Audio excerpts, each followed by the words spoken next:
갈전본당 공동체가 이렇게 시작하면서 우리 농촌 살리기 운동에 함께 해주시는 그 교우들의 그 마음들 감사드리고요. 기회가 있을 때마다 말씀드리지만은 농촌 살리기 운동은 우리가 농민들의 삶이 고달프기 때문에 어떤 자선의 차원으로 농민들의 삶에 관심을 기울이는 것이 아니라 이 농촌, 농업이라는 것에 대한 그 소중함들을 우리가 인식할 수 있고 우리 삶의 중요한 문제라는 것을 우리 스스로가 인식을 개선해 나가고 살아가는 모습들을 바꾸어 나가는 데에서 우리 사회의 미래가 지속 가능한 삶이 여기에서부터 가능하다라는 마음으로 교우분들께서 함께 해주시기를 늘 말씀을 드리는데요. 그런 차원에서 우리가 우리농 본당의 나눔터를 통해서 여러 가지 활동들을 하고요. 또 지난주에는 그 밭에 다녀오신 분들도 한 20분, 20명 정도 이렇게 다녀오셨는데 힘들게 또 일을 함께 해주시는 것 또 감사를 드리고 또 그런 마음들이 또 모이고 모여서 도시와 농촌이 함께 살아가는 건강한 식탁, 건강한 환경을 만들어 나가는 데에도 우리의 어떤 실천들이 이미 있었고 또 앞으로도 더 이어질 수 있으리라 그렇게 기대를 가져 봅니다. 그 더운 날 교우분들께서 이렇게 함께 지난주에 일을 해주셔서 농민들에게도 큰 힘이 또 위로가 되는 그런 시간이었다라고 생각이 됩니다.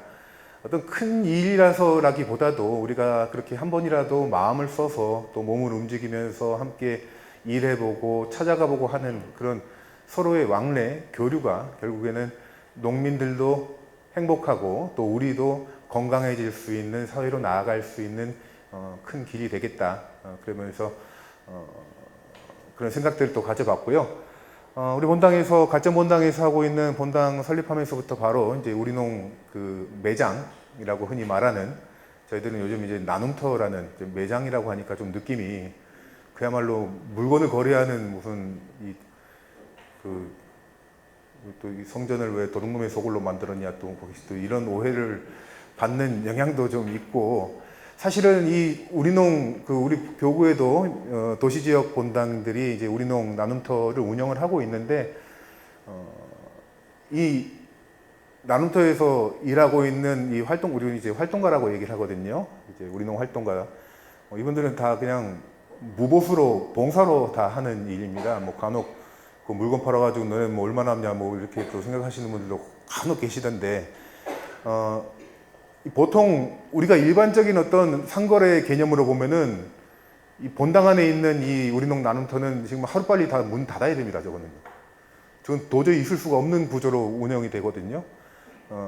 수익이 딱 10% 나와요. 물건 판매 금액에 10%를 가지고 또 그거 가지고 이제 뭘 하냐 하면은 그 10%에서 얼마 안 되는 10%에서 또 3, 3, 4로 나눠 가지고요. 3%, 3%, 4% 이렇게 나눠 가지고 3%는 이 생명 농산물을 생산해내는 농촌 공동체를 지원할 수 있는 방안들을 해마다 찾아가지고 지원하는 데 쓰여지고요.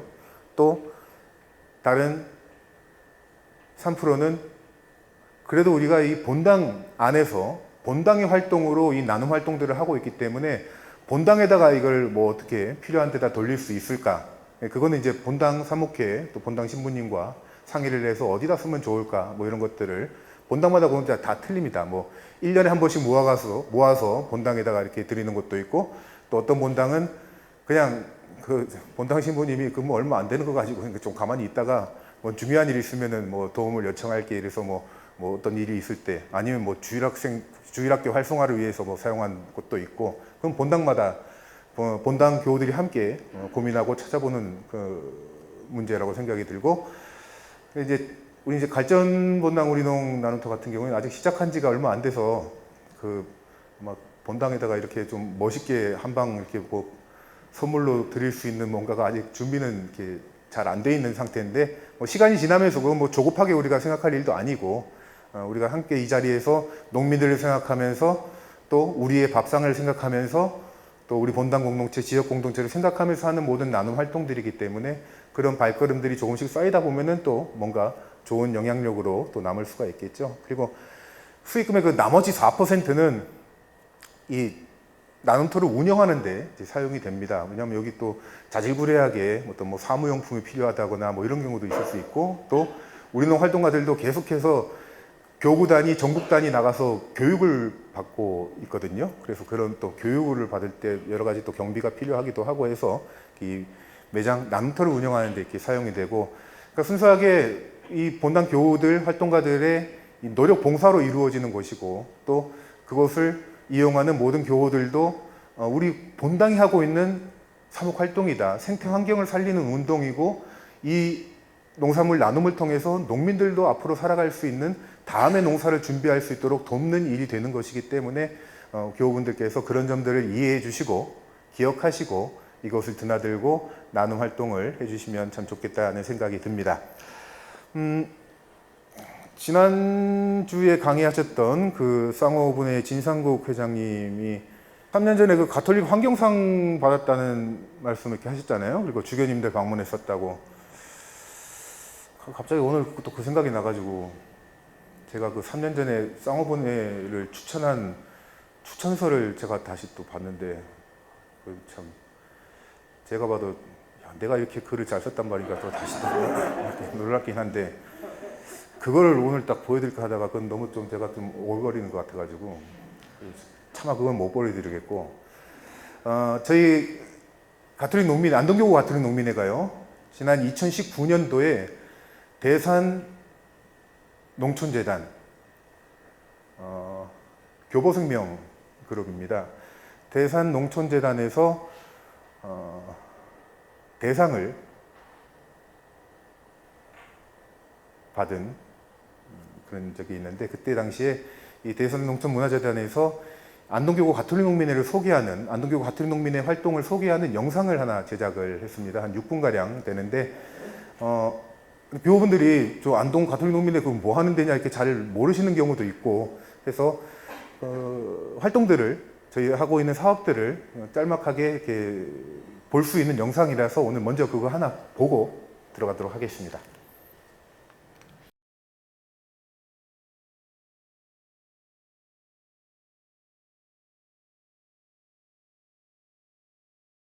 다양한 활동을 꾸준히 펼쳐 농민과 도시민이 함께하는 지속가능한 농촌을 이끄는 사람들, 가톨릭 농민의 안동교구연합회다.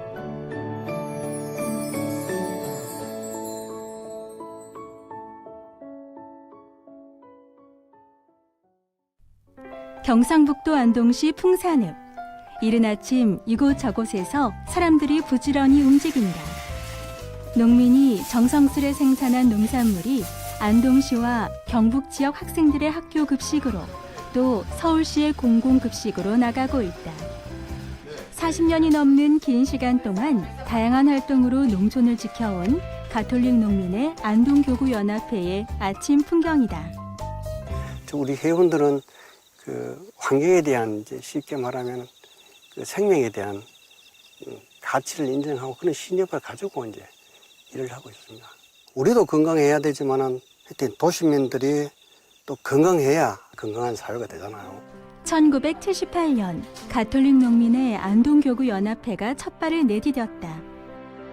안동교구연합회는 1980년대 식량 증산을 목표로 화학 비료와 농약, 제초제에 의존하던 관행에서 탈피해 농민의 권익을 실현하고 마을 단위 현장 활동을 중심으로 공동체 삶을 실천하는 운동을 이끌었다.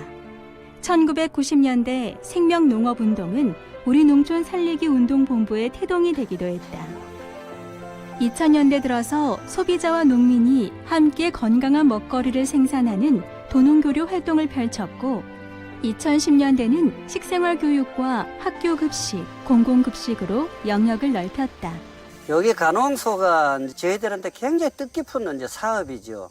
우리나라에서 도농교류를 하면서 소를 사주고 그것들을 농촌에서 이용하면서 뭐 거름을 이용한다든가, 또 나머지 2년이 있으면 그 사람들이 설이나 추석 때 소를 이제 가져가서 소나눔을 한다든가, 소비자들을 이제 꽃잎, 우리는 뿌리. 그래서 이제 꽃님들의 밥상을 어떻게 하면 우리가 책임져 줄 것인 건가. 가톨릭 농민회가 말하는 생명농업이란 자연의 순환 원리에 맞추어 이루어지며 도시와 함께 세대를 이어 지속하게 하는 농업이다. 안동교구연합회에는 13개 분회, 92농가가 함께한다. 이들은 종교와 상관없이 생명농업에 뜻이 있는 농민들이다. 자주적으로 생산할 농산물 품목과 생산량을 정하고 출하 기준을 만들고 서로 도우며 흙과 환경을 살리면서 농사를 짓는다. 모든 결정은 농민이 한다. 그런 내용을 전부 원리에서 결정을 다 해서 또 이렇게 연합회하고 절충하고 이렇게 하고 있습니다. 안동교구에 아마 들어가지 않았다면은 뭐 생명농업이라는 이야기도 뭐 듣지도 못했을 거고, 그 다음에 이제 먹거리에 대한 문제, 특히 이런 부분들에 대해서 전혀 접할 기회가 없죠. 안동교구연합회는 이러한 농민 공동체가 활발히 움직이도록 협력하고 지원해왔다. 또한 지역 농민단체의 한계를 뛰어넘어 도시공동체와 자매결연을 맺고 생명쌀 약정 운동 등 다양한 교류를 통해 도농협력형 친환경 농업 지역발전 모델을 제시했다.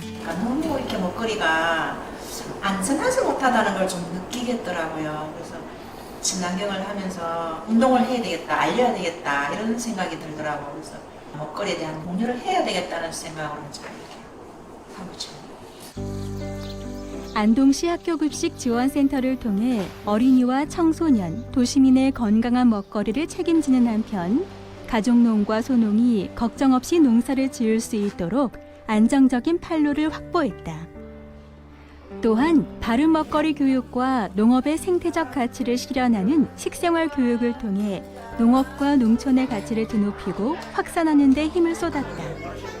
가톨릭 농민의 안동교구연합회는 도시와 농촌이 함께 살며 모두를 살리는 도농생명체 운동을 선도적으로 이끄는 한편 공공급식, 도농교류, 로컬푸드 등 농민의 안정적인 소득을 확보하는 사업으로 변화하고 발전하면서 지속가능한 농촌을 향해 나아가고 있다. 두 마리 토끼는 잡기 힘들다는데 우리는 좀 다르게 운동 정신하고 물류 같이 가니까 또 잘 되지 않나 그런 생각이 들기도 합니다.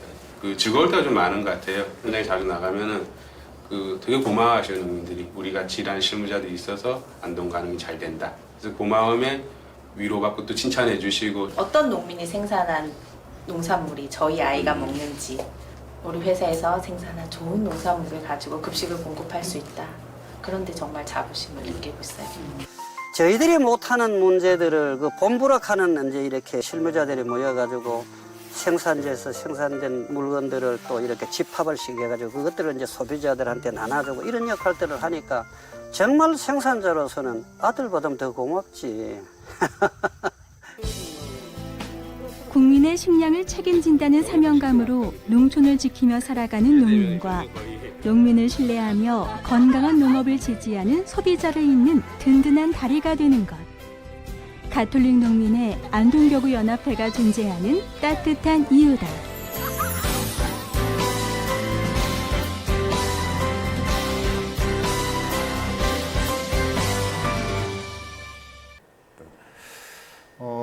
저희가 2019년도 10월 달에 이 상을 받게 됐고요. 상금이 5장. 네. 5천만 원. 5천만 원 가지고 이게 상금이라는 게 참 난감하잖아요. 이거 상금을 어떻게 쓸 거냐. 그래서 저희는 그 상금으로 친환경 정미소를 건립을 했습니다. 5천만 원 가지고는 사실 턱없이 부족한데 정부 또 지자체 보조금 받고 또 저희가 또 이 상금에다가 또 대출까지 좀 얹어가지고 친환경 정미소를 건립을 했고 지금 현재 가동이 들어가 있고요. 아마 이번 다음 달 7월 달에 농민주일 행사를 축복식 주교님 모시고 축복식으로 진행을 할까 그렇게 지금 계획 중에 있습니다. 교구청하고 이제 협의하고 있는 중이고요. 광 파는 건 이제 그만하고 이제 상 받으니까 기분은 좋은데 의외로 또 나가는 게 많더라고요. 저 상 받으러 갔다가 그 서울에 있는 신부님들하고 뭐 그 우리농 실무자들하고 저녁에 한 잔 사달라 그래가지고 그날 저녁에 한 술값으로 한 몇십만 원 썼는데 보니까 상금은 안 들어오더라고요. 그 다음에 해준다고. 네, 오늘 제가 말씀드릴 내용은 21세기 들어서 우리 사회 전 세계가 안고 있는 가장 커다란 문제, 화두라고 할까요? 지속 가능성이죠. 지금처럼 풍요로운 삶을 살아본 적이 없는 인류, 20세기에 큰 전쟁을 두 차례 겪은 이후에 20세기 후반 동안에 모든 것이 다 성장하고 모든 것이 다 풍요로웠던 이 시대가 과연 지속 가능하느냐?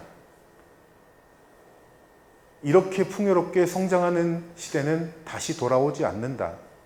라는 그 위기감, 실제로 우리가 느끼고 있는 것, 이런 감염병이나 코로나 같은 감염병이나 또 기후위기라는, 사실은 이 코로나라는 감염병 정도는 아무것도 아닌 정말 작은 문제이지만 그 뒤에 훨씬 더 큰 이 기후위기라는 이 문제는 다음 세대가 아니라 지금 우리 세대가 겪고 있는, 우리가 지금 당장 모든 활동을 멈춘다 하더라도 지구의 기온은 계속해서 올라가고 있는 이 상황들 속에서 우리가 살아가는 모습들을 어떻게 바꾸어야만 지속 가능한 삶이 우리에게 가능할 수 있을까라는 이 고민들이 지금 이 시대 가장 큰 문제라고 생각을 해봅니다. 그 안에서 또 우리 농업의 문제들, 우리의 삶을 가능케 하는 이 농업을 어떻게 바라보고 어떻게 바꾸어 나가야 할 것인가에 대한 문제들이 결국에 우리 농촌 살리기 운동이라고 할 수가 있겠는데요. 지난 봄에 3월 4일 울진군 북면에서 화재가 발생했죠. 3월 13일까지 총 214시간 동안 화재가 이어졌습니다. 역대 최대의 우리나라의 화재 사고였고, 그리고 서울 면적의 3분의 1에 해당하는 임야가 불에 타버렸죠. 뭐 우리나라 산불만이 아니죠. 2019년도에 일어났던 호주 산불, 이거는 해를 넘겨가지고 계속 탔습니다. 인류 역사상 최대 산불, 뭐 진화할 생각을 못하고 그냥 속수무책 뭐 타들어가는 걸 보고만 있어야 하는 그런 상황이었다라고 했었죠. 왜 이런 산불들이 자꾸 대형 산불들이 일어나는 것일까?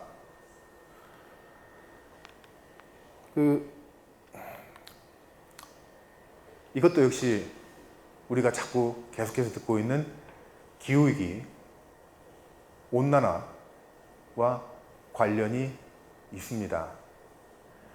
평균 기온이 올라가는 것, 건조해지고 습도가 내려가고, 이 불이 날 수 있는, 그리고 계속해서 번질 수 있는 환경이 조성이 되는 거죠. 가뭄도 많아지고 병충해가 많아지다 보니까 숲속에 고사목이 증가하는 것, 이 모든 것들이 다 점점 더 큰 산불이 일어날 수 있도록 하는 요인이 되고 있다는 겁니다. 미국의 캘리포니아에서 최대의 산불들 10개를 뽑았는데 그 중에 9개가 2000년 이후에 발생을 했다고, 그리고 그 간격이 점점 더 짧아지고 있다, 가면 갈수록 점점 더 빈번해지고 규모도 점점 더 커지고 있다라고 합니다. 우리나라도 산불이 날 수 있는 시기가 점점 더 길어진다, 그만큼 더 건조해지고 있다. 다 기후, 그리고 우리가 그동안 이 화석연료를 과도하게 소비하면서 지금의 풍요로움을 누리게 된 그 이면에 자라난 문제라고 할 수가 있는 거죠. 이코노미스트지에서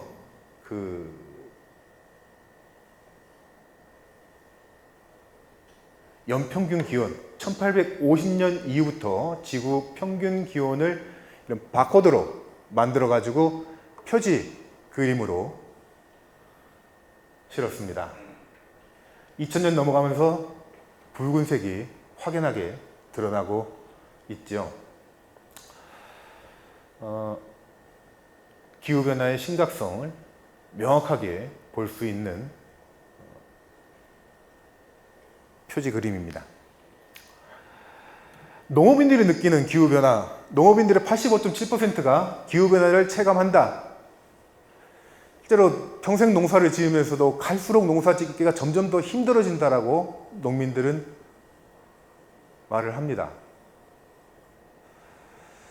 평생 농사를 지어봤지만 가면 갈수록 점점 더 어려워진다는 것을 느끼는 것은 그만큼 예측할 수 없는 기후현상들이 일어나고 있다는 것. 그리고 농업과 기후라는 이 문제는 사람의 힘으로 대응할 수 없는 문제이기도 하고 또 한 해의 농사가 좌지우지되는 요건이기 때문에 사람의 힘으로 점점 더 감당해내기가 힘들어지는 이런 상황들, 그래서 어떻게 대응해야 될지 방법을 찾지 못하고 있는 여러 가지 상황들이 계속되고 있는 거죠.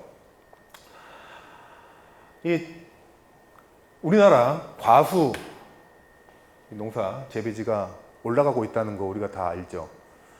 그 경북 능금, 뭐 경산의 사과밭 보신 지 오래됐죠? 대구 능금 이런 말을 안 하잖아요, 요즘요. 경북 지역에도 사과 농사를 짓는 데가 이제는 다 영주, 안동, 뭐 기란, 문경, 청송, 다 북쪽으로 그 동네에서도 다 산으로 올라가고, 뭐 요즘은 뭐 강원도 북쪽에서도 사과 재배 많이 합니다. 뭐 감귤, 뭐 제주도 감귤이 아니라 그 육지로 올라온 거 벌써 뭐 오래전 일이고요. 여기 보면은 보성 녹차가 지금 강원도 고성까지 올라갔습니다. 녹차가. 그러니까 이렇게 빠르게 변화하는 기후 여건들, 여기에 적응해 나가기가 사람도 농작물도 달라지는 기후 여건에 적응을 해나가지 못하고 있는 이런 상황들, 실제 지금 현재 기온 상승으로 봤을 때 지금 세기 후반기로 가면은 한반도에서 사과 농사 못 짓는다라고 예측을 하고 있습니다. 지금 이 정도의 이제 2050년 정도 되면 이제 북한 지역으로 가야 사과 재배가 가능하고 더 이상 넘어가면은 한반도에서는 사과가 불가능하다. 이건 지난 2020년 우리가 겪었던 기후위기, 어떤 이상기후 현상들 이거 다 나열해 놓은 건데요. 그날 그 해에는 뭐 겪을 수 있었던 온갖 일들을 다 겪었기 때문에 여름에는 뭐 54일 동안 장마가 이어졌었고 땅이 마를 날이 없었잖아요. 그해 여름은요. 그러니까 너무나 쉽게 잊고 사는데 그해 2020년은 정말 우리가 연초에 터졌던 코로나19 바이러스, 그 다음에 한 해 동안 겪었던 이상기후 현상들, 이 문제를 보면서 인류가 어떻게 될 것인가에 대한 고민들을 굉장히 많이 했던 시기인데 지금 우리가 너무 쉽게 지나간 일로 이렇게 잊어버리고 있는 것은 아닌가 그런 생각이 듭니다. 그리고 2020년도에 저희가 한번 2020년도 가을에 저희 회원들 몇 가구, 몇 동네, 두 군데 동네 몇 분을 뽑아가지고 2020년도 벼 수확량을 조사를 해봤어요. 그러니까 평년 비교했을 때 한 80% 정도 수확이 됐습니다. 그해 기후가 그만큼 안 좋았던 영향이죠. 특히나 이제 그 알곡이 익어야 되는, 커가야 되는 그 시기에 계속 비가 왔으니까 더더군다나 안 좋은 그런 한 해였고요.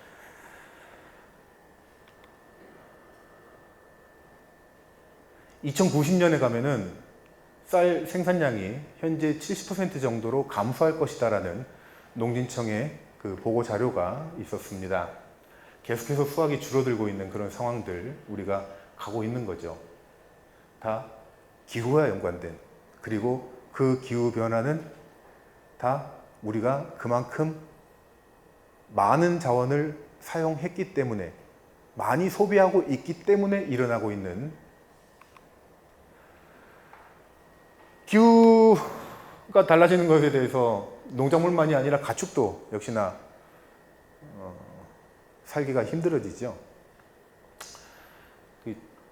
닭을 예를 들어도요, 아래쪽에 있는 고온 스트레스가 닭의 생산성에 미치는 영향, 온도가 올라가면 올라갈수록 체중도 줄고 사료 섭취량 줄고 산란수, 난각 두께, 그러니까 이 껍질 두께 다 줄어듭니다. 번식률도 줄어들고 발육도 정지되고 집단 폐사할 위험성도 점점 더 많아지는 거죠. 결국엔 이 모든 문제가 산업형 농업. 그러니까 지금의 농업 생산은 그야말로 공장식, 축산도 공장식, 농업 생산도 공장식, 대규모, 화석연료 없이는 이루어질 수 없는 농업의 구조. 모든 것들이 다 기계화되고, 그리고 생산 단가를 줄이기 위해서 대형화시키고, 또다시 기계에 의존하고 하는 이 구조들, 또 단작화되면서 일어나는 여러 가지 질병들에 대응하기 위해서 끊임없이 농약을 더 사용해야 되는 구조들, 이것도 역시 농약과 비료도 화학 비료도 다 화석 에너지로 만드는 것이잖아요. 이 모든 것들이 다 악화되는 구조에 우리가 지금 살아가고 있다는 겁니다. 그만큼 더 많이 투입하고 수확을 해야 되는, 석유 없이는 수확을 할 수가 없는 구조들, 많아진 인구수를 그 식량을 충족하기 위해서 또다시 대량 생산으로 나아가야 하는 이런 구조들, 지금 우리가 겪고 있는 현재의 문제인데요. 근데 실제로 지금 지구에서 생산되는 모든 식량을 계산했을 때 120억의 인구가, 세계 인구가 먹어도 되는 양이 이미 생산이 되고 있지만, 그러나 충분한 영양분을 공급받지 못해서 죽어가고 있는 사람들이 10초에 한 명씩이다.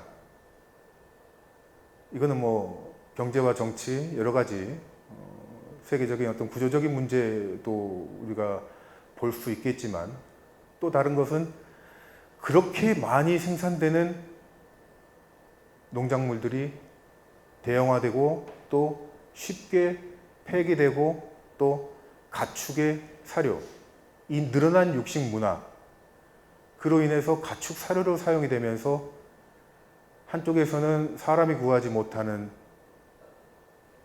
농산물을, 한쪽에서는 가축을 먹이기 위해서 대량으로 사용하는, 소비하는 이런 일들이 지금 현재 우리가 살아가는 지구 곳곳에서 일어나고 있는 문제라고 할 수가 있습니다. 우리나라 역시도 인구가 늘어나면서 또 산업 발전이 이루어지면서 생산량을 극대화시키기 위해서 화석 연료에 의존한 대형화, 산업화 농업이 지금도 계속 진행 중이고, 결국 이런 일들이, 이런 농업으로 과연 우리 시대, 우리 다음 세대까지 풍요로운 삶을 보장받을 수 있는가에 대한 여러 가지 반성들, 이미 그런 반성들과 새로운 시도들은 일어났고, 또 그런 운동들이 우리 가톨릭 농민의 우리 농촌 살리기 운동을 통해서 이 구조를 좀 바꾸어 나가야지만 우리가 다 미래를 보장받을 수 있다는, 지속 가능할 수 있다는 그 생각으로 지금도 우리 활동들을 이루어 나가고 있는 것이죠. 우리나라 화학 농약 비료 사용량이 뭐 OECD 주요 선진국에서 가장 높은 수준이다. 지나치게 많이 의존하고 있다라는 이야기입니다. 이거는 제가 아까 영상에서 그 소 이야기 나오는 거 보셨죠? 그래서 이거는 제가 따로 한번 좀 설명을 드리려고 첨가를 해봤습니다. 가농소라는 뭐 소가 뭐 이렇게 새로운 품종이 있는 게 아니고요. 가톨릭 농민회에서 사육하는 소를 말합니다. 이게 어떻게 시작이 됐냐 하면요. 그 지난주에 그 양파캐러 가셨던 그 쌍호분회와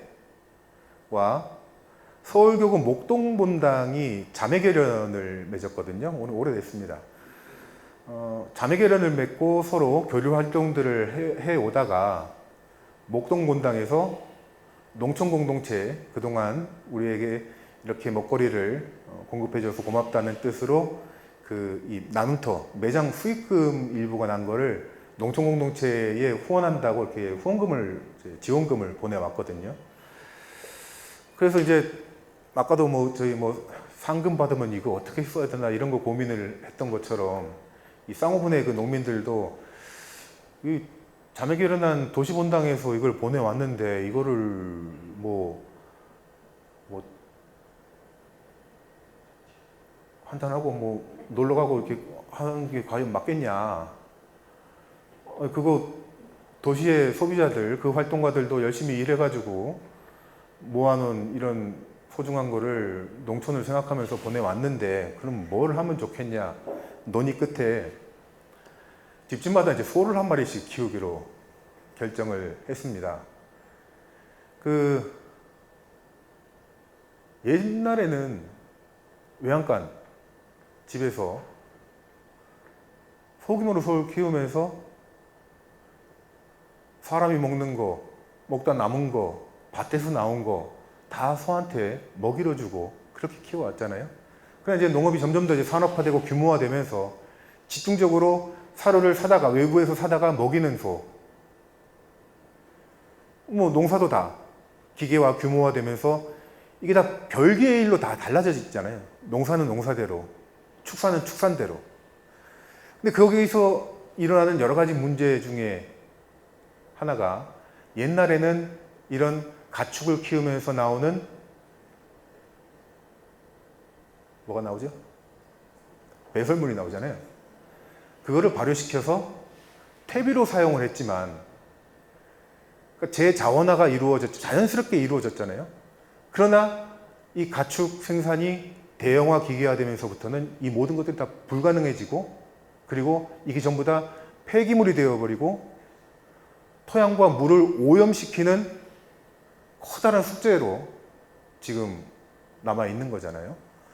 그래서 이 그 쌍호의 농민들이 고심 끝에 그 옛날에 부지런한 농부들이 소똥을 받기 위해서 길을 다니면서 새벽에 일찍 일어나서 남들보다 더 먼저 챙겨왔던 것처럼 우리도 집집마다 소를 키워서 그래서 농사 부산물을 소한테 먹이로 주고 그러니까 사다가 먹이는 곡물 사료를 사용하지 않고 우리 집에서 농사 지은 거를 남은 것을 소한테 먹이고 그리고 그 분뇨를 받아서 발효시켜서 퇴비로 사용을 하자.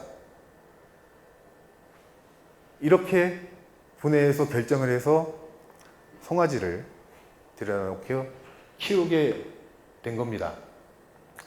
2004년도에 이제 본격적으로 시작이 됐고요. 지금은 또 세월이 많이 지나서 그 옛날보다 뭐 훨씬 더 또 뭐 기술적으로도 뭐 좋아지기도 사육하는 기술도 많이 더 좋아지기도 했고.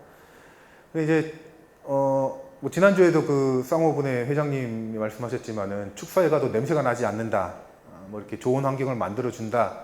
뭐 그런 의미도 있고 동물 복지의 뭐 그런 차원이기도 하죠. 또 지역 내에서 순환하는 구조를 만들어낸다. 또 도시와 농촌이 이 소 나눔을 또 이루어 갈 수 있다. 이 연결고리가 되는 거죠. 소를 키워서 송아지를 입식해가지고 2마리 새끼 낳아서 농가에다가 사육비로 그 송아지를 또 챙겨주고 그 다음에 이 소는 도축을 해서 도시본당으로 다시 돌려보냅니다. 그럼 그 본당에서 다시 소 고기를 나눔을 하는 그런 시스템으로 지금 운영이 되고 있고요. 지금은 뭐 쌍호분해 뿐만이 아니라 다른 우리 교구 내에 다른 분야에서도 이 활동들을 계속해 나가고 있고 도시지역, 뭐 서울교구, 의정부교구, 부산교구 등등 도시지역의 본당과 결연을 해서 이 나눔 활동들을 계속하고 있습니다. 네. 여기 이제 그 사진, 관련된 사진들인데요.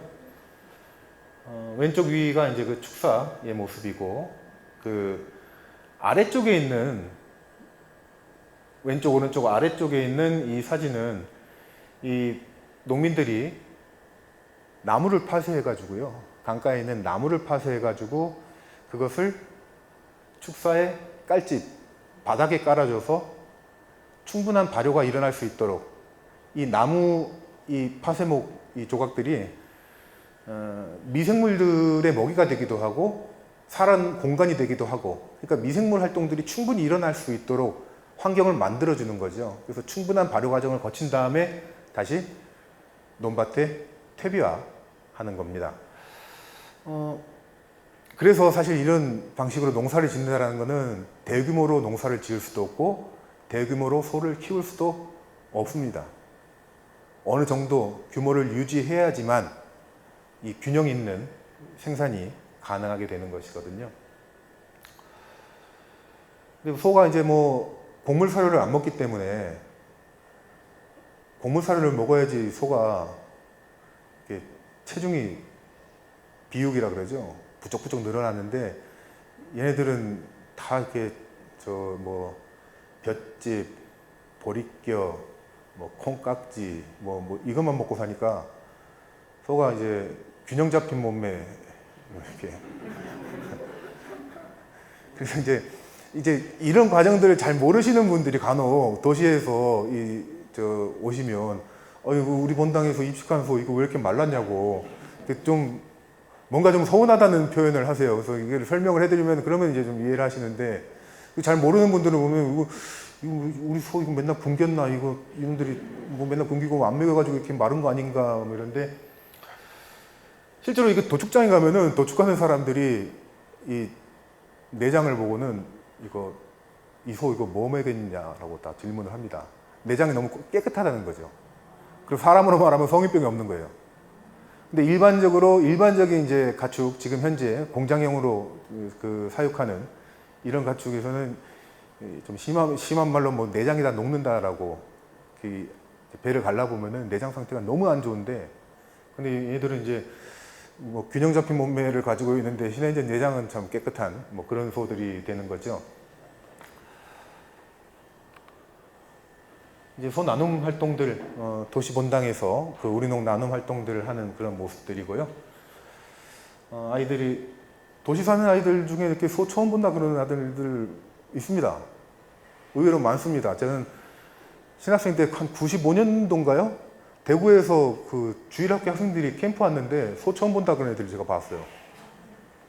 그럴 것 같아요. 왜냐하면 이미 부모 세대, 그 할아버지 할머니 세대가 다 농촌을 떠나서 살기 때문에 그 서울에서 이렇게 뭐 젊은이들, 청년들도 보면은 그 시골 어디 가봤냐 그러면 시골 가본 기억이 뭐 시골에 갈 일이 없거든요. 다 떠나와가지고요. 그 지방에 가본 게 지방 어디 가봤냐면 부산 가봤다 그래요. 뭐. 그 외에는 가본 데가 없다 그래요. 예. 이거는 뭐 제가 한 얘기는 아니고요. 제가 어느 책에서 발췌한 한마디인데, 모두가 안전해지기 전에는 아무도 안전하지 않은 것이다. 우리가 더더군다나 지금 이 코로나 사태를 겪으면서 절실하게 느낀 거죠. 나 혼자만 건강하게 살아갈 그런 보장 없다. 국민 전체가, 내 이웃이 다 함께 건강해져야만 나도 건강하게 삶을 이어갈 수 있다라는 것. 우리가 지금 실제로 최근 한 2년간 절실하게 깨달은 문제이기도 하고, 모두가 평화롭기 전에는 아무도 평화롭지 않은 것이다. 더더군다나 지금 이 우크라이나 전쟁 때문에 지금 올해 하반기부터는 모든 식량 이런 각종 재료들이 다 폭등할 것이다라는 그런 위기감들이 있잖아요. 다른 나라 전쟁하는 문제이지만 우리한테도 다 그 여파가 어느 순간 밀려온다라는 것. 그 몇 년 전에 그 시리아 난민 사태 뭐 이런 것이잖아요. 그 우리나라 제주도에도 그 난민들 들어왔었잖아요. 그 우리가 평상시 생각하기에 그쪽에서 전쟁이 일어난 거, 뭐 난민 생긴 거 우리랑 무슨 상관이냐 이렇게 다들 생각하잖아요. 근데 뭐 난민이 들어와서 우리한테 이게 뭐 심각한 이 문제보다도 그때 난민이 발생했던 문제도 서아프리카 지역에 가뭄이 장기화되면서 몇 해 동안 이어진 흉년, 식량 문제가 발생하면서 정치가 흔들리고 내전이 발생하고 난민이 발생하고 전 세계로 흩어지게 되었다는 것. 이것도 역시 농업의 문제고 식량의 문제고 기후의 문제입니다. 나하고는 아무 상관이 없는 일이라고 생각하지만 우리한테 다 영향을 주고 있고 서로 주고받는 관계 속에 우리가 살아가고 있다는 것.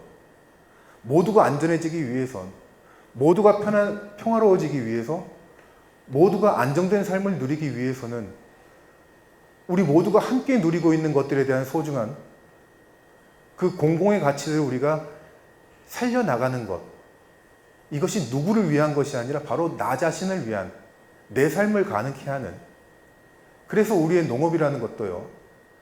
농민들이 지금 다 저렇게 고령의 농민들, 힘없는 농민들이 힘들게 농사를 짓고 살아가니까 애처로운 마음 당연히 들 수 있죠. 사람이라면 누구나. 우리 부모 같은 분들이 이 더운 날 저 고생을 하는데, 그런데 이 문제는 그 농민들만의 문제가 아니라 결국에 우리 삶의 문제, 내가 살아갈 수 있는, 나를 비롯해 내 자녀들이 살아갈 수 있는 사회를 만들어 나가는 것, 바로 이 모든 일들이 다 농업의 구조에서부터, 농업이, 그 나라의 농업이 얼마나 안정적으로 지속적으로 이어질 수 있느냐에서부터 우리의 모든 삶이 가능해질 수 있다는 인식을 우리가 가져야 하고, 그러면 우리는 지금 이 순간부터 어떻게 살아가야 할 것인가에 대한 고민들을 함께 해나가야겠다라는 말씀입니다. 그래서 중요한 문제, 이 농업이 가지고 있는 그 소중한 가치들, 공익적인 가치를 늘 인식해야 된다. 농촌에서 우리의 식량이 생산되어진다는 것, 이것이 우리나라의 식량 주권, 모든 국민의 안전한 삶, 직결되는 문제고요. 농업 생산이 환경을 살리고 보존해 나가는 방법으로 이루어진다면 생태 환경의 문제들, 가장 큰 중요한 부분들이 바로 농업 생산 활동에서부터 지속될 수가 있는 거죠. 가장 큰 열쇠를, 가장 큰 부분을 농업 생산에서 자연스럽게 이루어 나갈 수 있다는 것. 그래서 농업이 가지고 있는 이런 공익적인 가치들을 우리가, 사회 전체 구성원들이 이 가치를 인정해주고 농민들의 노동을 뒷받침해 줄 수 있을 때 농민들의 삶이 가능하고 농업이 지속될 수 있는, 그럼으로써 우리 모두의 삶이, 앞으로의 삶이 보장받을 수 있는 조건이 되어나갈 수 있는 거죠. 흔히들 우리는 농업의 경쟁력을 갖춰야 된다 해가지고 외국의 모든 사례를 들고 보자 하지만, 외국의 사례들을 우리가 잘 모르고 못 보는 부분들이 실제로 사회 전체가 이 농업 생산을 이어가기 위해서, 농민들이 정착해 나가기 위해서 얼마나 많은 비용들을, 얼마나 많은 부담을 전 국민들이 다 함께 해나가고 있는지, 사실 그 부분은 잘 놓치면서 경쟁력을 갖추라는 요구를 농민들한테만 계속 하고 있는 것이거든요. 이런 생태 환경에 대한 기여, 이 농업의 가치를 발견해 나가는 것, 이것이 우리 사회가 이제 지속 가능한 사회로 나아갈 수 있는, 우리의 인식이 바뀌고, 또 그만큼 인식이 바뀐다는 것은 그만큼 나도 뭔가 책임을 함께 나갈 수 있는 구조를 만들어 나가야 되는 거죠. 이 모든 문제를 그네들한테 맡겨놓고 알아서 해결해 주도록, 알아서 능력을 키우도록 하는 것이 아니라 우리 모두가 다 함께 우리의 삶이 달린 문제다라고 인식을 하고 함께 그 짐을 져 나가는 것이 필요하겠다라는 것.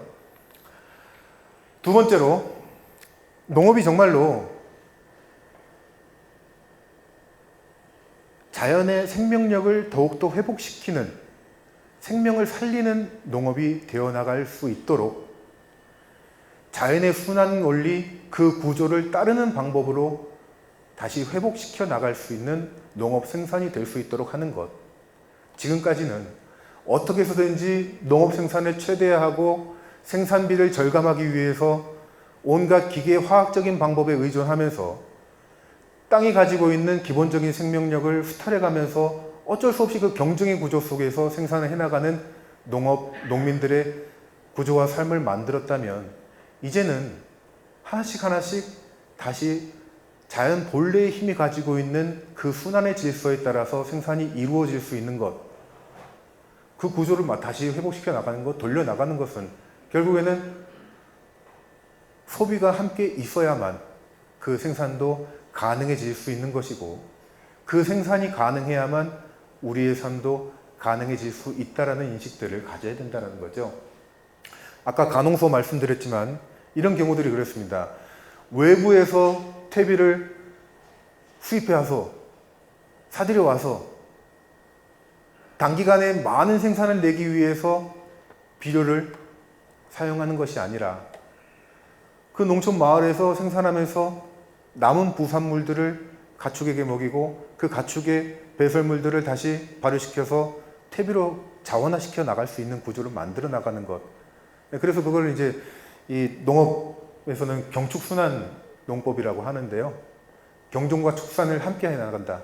옛날과 같은, 과거에 같은 농업 생산 방식을 이루어 나간다라는 그런 의미를 가지고 있습니다. 그게 이제 우리 안동교구 가톨릭 농민에서 하고 있는 간홍소 입식 운동인데요. 이렇게 건강한 토양을 만들어 나가고 거기에서부터 우리의 건강한 삶이 보장받을 수 있음을, 우리가 그것을, 그 관계를, 그 연결고리를 소중하게 여기고 지켜나갈 수 있는 것, 우리 모두가 다 해야 나가야 하는 문제인 거죠. 지역 먹거리, 지역 농업을 활성화시키는 것도 우리가 풀어가야 할 중요한 문제입니다. 저희도 계속해서 이 부분은 고민을 하고 있고, 작년도에 저희 그 안동교구 가톨릭 농민회에서도 이 7년 여정, 참여받아서 7년 여정을 하면서 이 교구 가톨릭 농민회에서도 이 문제를 어떻게 이 여정을 함께 걸어갈 수 있을까라는 생각으로 몇 가지 과제를 저희가 이렇게 뽑아봤는데, 이런 그 아까 말씀드렸던 그 간홍소 운동을 통한 이런 경축순환 농법을 어떻게 하면 더 활성화시킬 수 있을 것인가에 대한, 그리고 우리가 우리 교구 지역이 다 생산지와 다 연결이 되어 있는 그런 입지이기 때문에 이 지역의 작은 이 나눔 관계를 어떻게 좀 활발하게 만들어 나갈 수 있을 것인가에 대한 이제 고민들을 하고 있고, 지금 이제 시작은 했는데 그렇게 크게 활발하게 이루어지진 않지만, 지금 현재 이제 풍산공소하고 송현동 본당에서 이렇게 풍산공소에서 생산한 농산물들을 송현동 본당에 와서 이렇게 나눔을 하는 활동들을 지금 진행은 하고 있거든요.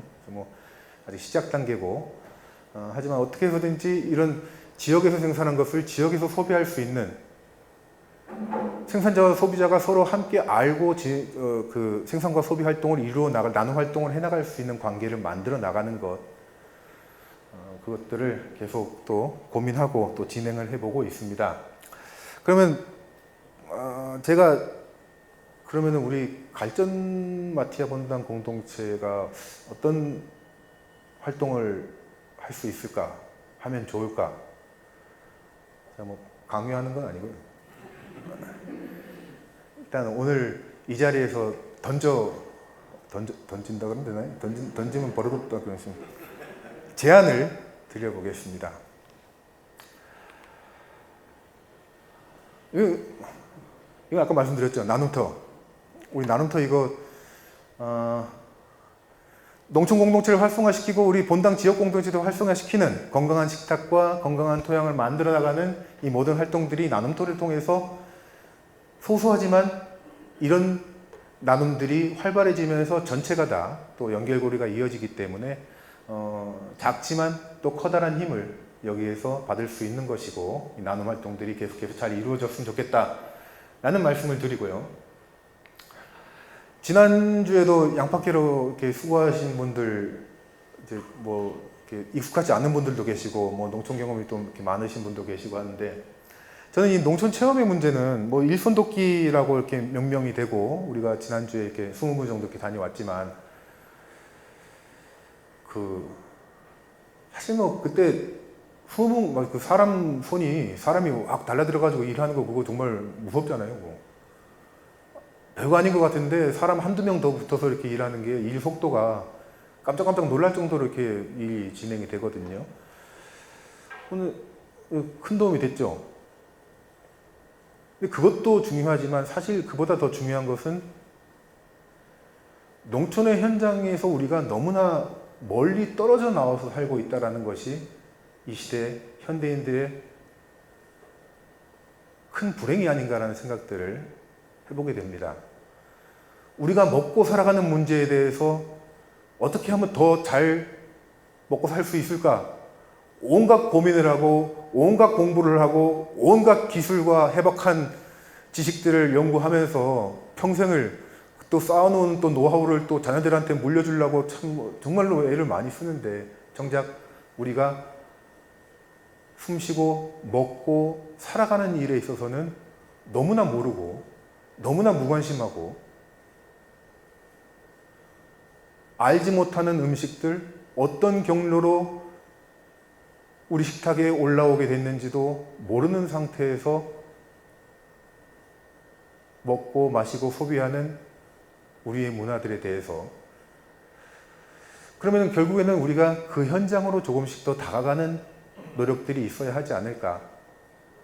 일손을 돕는 것도 중요하겠지만은 현장을 떠나지 않는 것, 현장을 좀 더 가까이 가보는 것, 농촌의 삶이, 농촌의 일상이, 생산이 어떻게 이루어지는지 우리도 가서 한번 같이 땀 흘려보고 농민들의 이야기도 들어보고 그 마음을 함께 나눠보고 이 생명이 어떻게 자라나고 확산되어 나가는지를 우리 눈으로, 우리의 감각으로, 우리의 촉감으로, 우리의 후각으로 느껴볼 수 있는 것.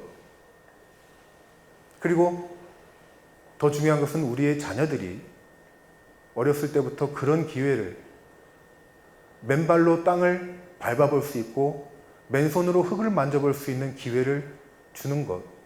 이거 더럽고 무서워서 못하겠어요가 아니라 여기에서 우리가 먹는 쌀이, 여기에 우리가 살아갈 수 있는 힘을 주는 그 양식이 자라나고 있다는 것, 그 생명에 대해서 경외심을 갖고 살아갈 수 있는, 그리고 그 노동의 소중함에 대해서도 느낄 수 있는 사람으로 자라날 수 있는, 우리가 살아가는데 가장 중요한 부분이지만 너무나 등한시하면서 살아왔던 이 문제에 있어서 우리가 조금 더 다가가고 또 함께 살아보려는 노력을 한다면 이 안에서 이루어지는 모든 교육들이, 그 효과들이 한 사람이 성장해 나가는데, 이 사회 구성원으로 살아가는데, 인격적인 완성을 이루어 나가는데 얼마나 큰 도움이 될 수 있을까.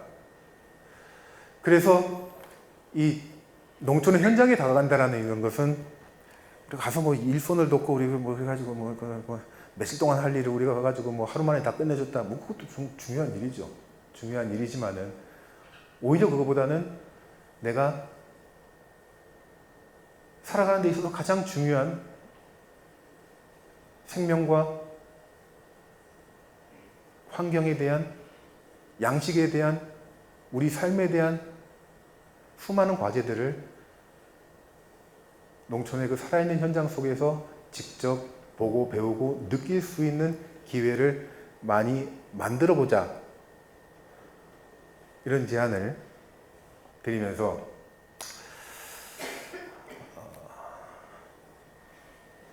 결연관계를 이렇게 맞아, 본당과 생산자 공동체가 결연관계를 형성해서 살아본다면 생산자들은 내가 소중히 가꾼 농산물들을 소비해주는 그 소비자를 생각하면서 농사를 이어갈 수가 있고, 소비자들은 저 생산자가 우리 가족을 생각하면서 땀 흘려 일하고 있는 그 수고로움을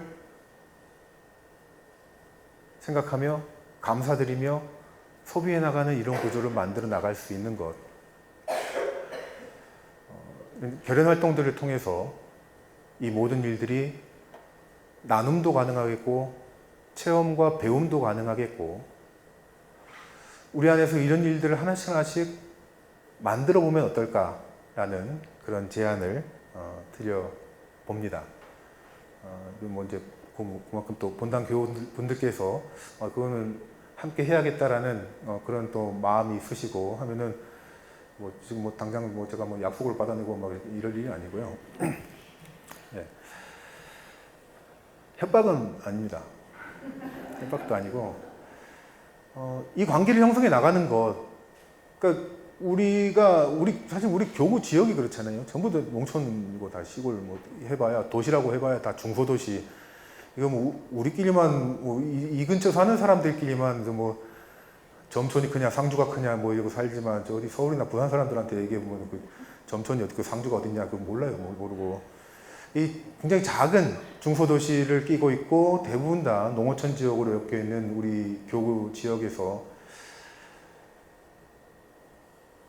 어떻게 보면은 모든 것들이 다 불편하고 문화적인 혜택을 누릴 수 없는 구조를 가지고 있지만 또 우리가 가지고 있는 장점들을 그동안 잘 살리지 못했던 것들, 결국에는 우리 주변에는 이렇게 건강하게 농사를 지으면서 살아가고 있는 농민들이 주변에 있다라는 것. 우리가 그들과 함께 서로의 삶을 책임져 주면서 살아가는 관계를 만들어 볼 수 있다면 많은 것들을 놓치면서 살아갈 수 있는 조건이 될 수 있겠지만, 그러나 또 다른 데서는 누리지 못하는 또 다른 혜택을 우리가 스스로 찾아갈 수도 있는 것. 그러기 위해서는 또 우리가 그만큼 농민들의 삶에도 또 농업이 가지고 있는 이런 중요한 가치들에 대해서도 인식을 해야만 하고, 또 그것들이 결국에 우리의 안전, 우리의 건강을 찾아줄 수 있는 지속 가능한 우리의 삶을 이루어 나갈 수 있는 중요한 발판이 될 수 있다는 그런 인식들을 함께 해 나가야 또 이런 일들이 이루어질 수가 있겠죠. 그래서 제가 제안 드리는 것은 앞으로 갈전 마티아 본당 공동체가 어느 우리 교구 내 농촌 생산자 공동체와 이렇게 결연 활동을 통해서 뭐 나눔 활동들을 할 수도 있는 거고, 또 본당에서 필요한 뭐 어떤 뭐 농산물들을 재배를 해달라고 이렇게 요청을 할 수도 있는 거고, 그건 이제 한다면은 이제 본당 이 활동가들과 또 농촌의 생산자가 또 함께 만나서 또 어떤 일들이 가능한지 이런 것들은 계속해서 이제 만남을 통해서 이루어질 수가 있는 거거든요. 누가 뭐 강제적으로 뭐 얼마 심어라 뭐 이렇게 될 수 있는 문제가 아니고요. 그렇게 하면서 우리가 이제 서로 교류를 하면서 신뢰관계를 형성해 나갈 수 있는 것. 우리 본당 공동체도 생태 환경을 소중히 여기면서 이 생명농업이 이어나갈 수 있도록 그 나눔 활동을 통해서 자연스럽게 지원을 해나가는 것이고, 농민들도 다음의 농사를 좀 더 안심하고 지속할 수 있는 관계를 만들어 나갈 수 있는 그런 모습으로 발전되어 나갈 수 있으리라 이렇게 기대를 해봅니다. 끝났습니다.